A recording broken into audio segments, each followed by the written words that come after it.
গোপালমাঠ মোড়, যেখানে গোপালমাঠ মোড়ে এয়ারপোর্ট আছে সামনে এবং গোপালমাঠ হাই স্কুল আছে আমাদের, এবং গোপালমাঠে বিভিন্ন রকম লোক আসেন, তারা আমাদের অতিথি, গ্রামের অতিথি।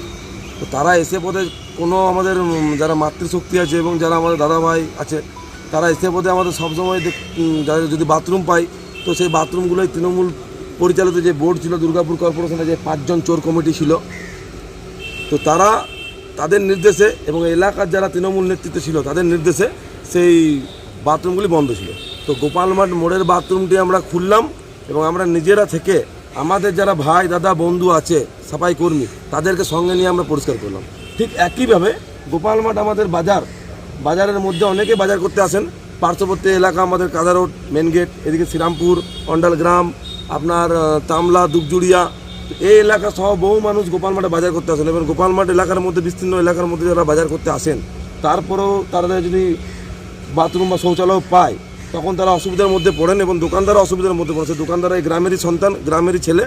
তো দীর্ঘদিনভাবে তৃণমূল অন্যায়ভাবে সেগুলো বন্ধ করে রেখেছিল, ডিএমসির কোনো পরিষ্কার পরিচ্ছন্ন করেনি। এই ডিএমসি সাফাই কর্মীরা তৃণমূলের নেতাদের বাড়িতে গিয়ে পদে সাফাই করতো, কিন্তু বাথরুম পরিষ্কার করার জন্য এই পরিচালনা যে বোর্ড, তাদের কোনো আমরা স্বইচ্ছা আমরা দেখতে পাইনি। তা আজকে সেখানেও আমরা তালাটা খুলে পরে আমরা নিজেরা পরিষ্কার করলাম। আর এই যে শিশু উদ্যান, যে আমাদের লাবণ্য গোপাল ঘটকের নামে যে আমাদের পার্ক, এই লাবণ্য গোপাল ঘটকের জন্য আজকে দুর্গাপুর স্টিল প্ল্যান্টের যেই ফ্যাক্টরি বলুন বা যেই উন্নয়ন বলুন, তার অবদান আমরা হয়তো কোনোদিনও ভুলব না। সে আমাদের রাজনৈতিক বিপরীত পক্ষ হতে পারেন, কিন্তু তিনি তো দিনের সাথে গ্রামের সন্তান, দুর্গাপুরের সন্তান। তো তার নামে এই পার্ক, তো পার্কটা দীর্ঘদিনভাবে তৃণমূল বন্ধ করে রাখে।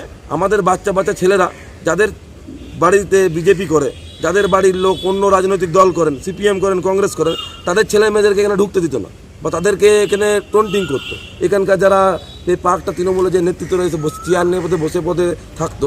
কিন্তু দুর্ভাগ্য বিষয়, আজকে প্রায় 6 মাস 7 মাস হলো তৃণমূলের যারা আছে তাদের লোকরাই বলছে তাদের বাচ্চারাও খেলতে আসতে পারছে না। আমরা বলেছি এখানে কেউ তৃণমূল নেই, এখানে কেউ বিজেপি নেই, এখানে কেউ সিপিএম নেই, এখানে কেউ কংগ্রেস নেই। আমরা সবাই গোপালমাঠের সন্তান।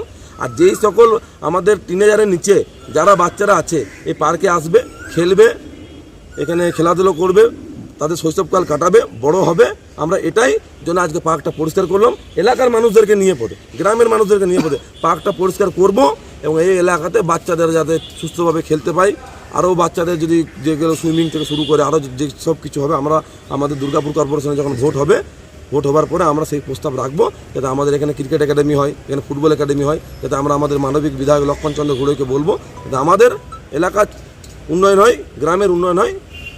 এই পার্কটি আজকে তাহলে খুলে দিলেন? এই পার্কটি খুললাম, 2টো বাথরুম খুললাম, আরও অনেক বিশেষ কিছু কাজ আছে গ্রামের মধ্যে যারা তৃণমূল অত্যাচার করে রেখেছে।